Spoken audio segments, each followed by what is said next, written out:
Sid, how much will La Liga suffer without Lionel Messi in it? Enormously. There's no two ways about that. Now, obviously, La Liga, in a way, if you look at the way that they've constructed their marketing in recent years, if you look at the way that they fought very hard, for example, to ensure a collective TV deal, they've been trying very hard to prepare an identity for themselves, if you like, that doesn't hang on Real Madrid and Barcelona. So in a way, they've been preparing for the moment when Cristiano Ronaldo leaves, which of course he did a couple of seasons ago, and when Messi leaves. That's not to say they're ready for it. And I also think it's worth making a point here, which is there's a big difference, both from Barcelona's point of view and also from the point of view of La Liga, to lose Lionel Messi because he retires. To lose him at the end of his career and say, well, look, this was arguably the greatest player of all time, who saw out his entire career at Barcelona, saw out his entire career at La Liga. But this is different, because this is you losing him to a competitor of Barcelona, who are also coached by your former coach, and to a competitor of La Liga. And I think in that sense it does La Liga enormous damage. Now, we don't know, or at least more to the point, we can't calculate or judge just yet the economic impact of it, but in terms of, if you like, the identity, the self-esteem, the significance of the La Liga, it's huge. That said, you know, you do have to look at this in historical terms and say these are a huge club. Barcelona is an absolutely huge club. Obviously, Real Madrid is still a huge club. There are other good teams in Europe. Sevilla are Europa League champions again for a sixth year. So La Liga will be optimistic they can find a way through this. But this is problematic. And there's one other reason that it's problematic. And let's look away from Messi for a moment. The fact that a player as good as Rodrigo leaves a club as big as Valencia to go, with all the greatest of respect, to a club like Leeds, also tells you that there is a problem for La Liga. The financial muscle that La Liga has at the moment simply can't compete with the Premier League. Okay, just bring up a point, go back to a point that Sid made earlier about unless Messi changes his mind, you know, something's going to have to happen. And people, I think, will be watching this and think, well, what do you mean by that? What's Sid mean? And you know, why don't Barcelona just say, no, we're digging our heels in, you're going nowhere? What I think some people might understand, but some might not, is an unhappy player is a useless player, even one of Lionel Messi's ability.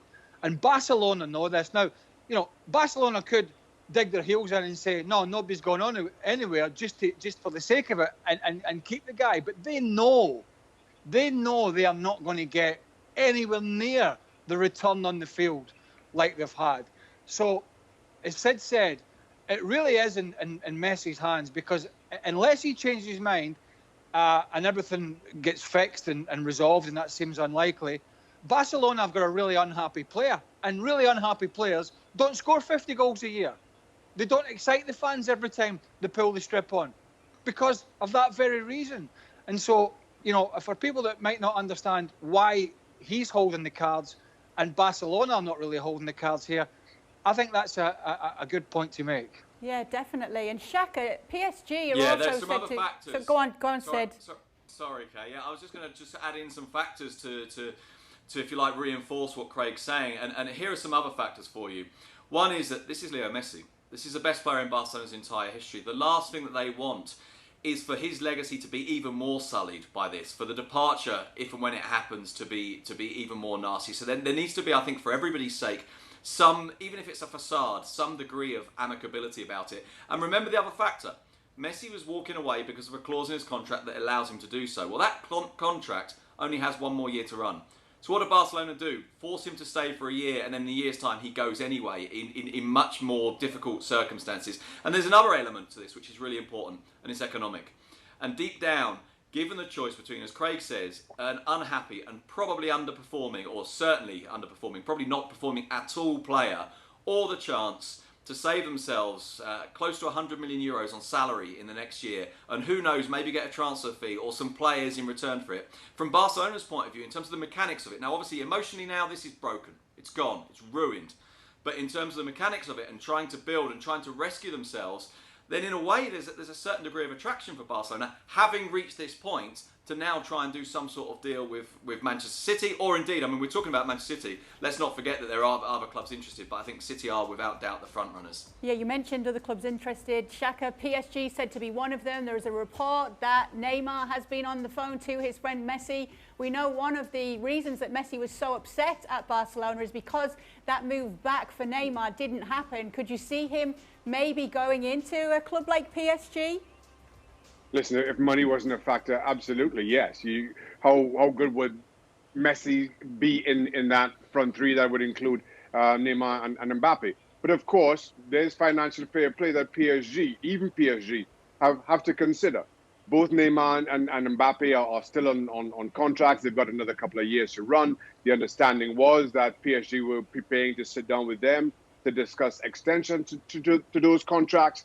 And just given the salary that Lionel Messi inevitably will be commanding, how do they make those numbers stack up? Albeit they've sold a few players this transfer window. But I just don't see how they make it all work unless they offload one of Neymar and Mbappe. Now, I don't know the figures myself, but that seems the most likely scenario, which leaves all kind of twists and turns to this, including who takes one of those two on, at what transfer fee, at what salary.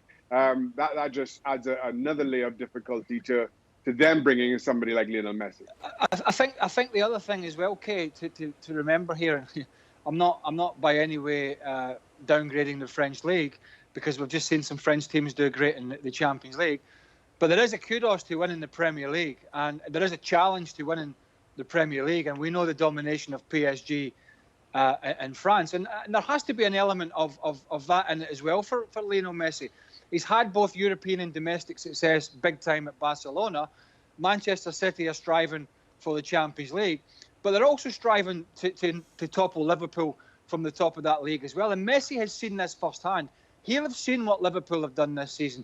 He saw it firsthand last year when Liverpool dismantled his Barcelona team in that second leg. So it's not just the coaching staff in Guardiola, the Champions League, the money. There's a big kudos to try and topple Liverpool from the top of that perch again. And I think all these factors will play into it in that decision. Well, thank you very much for watching ESPN on YouTube. For more sports highlights and analysis, be sure to download the ESPN app. And for live streaming, premium content, and let's not forget as well, ESPN FC 7 days a week. Subscribe to ESPN Plus.